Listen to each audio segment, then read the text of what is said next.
जय Ganesh public. तर welcome to my mini vlog.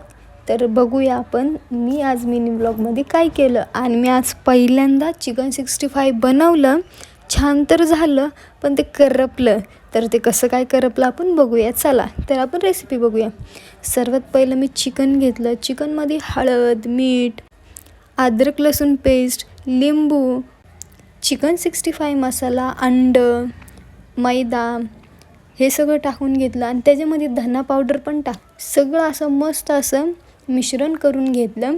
मग त्यानंतरनी मिश्रण करून घेतल्यानंतरनी 5 मिनटासाठी बाजूला सगळा मसाला मुरायला मी 5 मिनटासाठी बाजूला ठेवलं. आणि त्यानंतरनी मी बाकीची तयारी करून घेतली. तर त्याच्यामध्ये मी काय केलं, ब्रेड घेतलं आणि ते तव्यावरती असं कडक होण्यासारखं असं भाजलं, कडक होस्तोपर्यंत. मग ते कडक झालं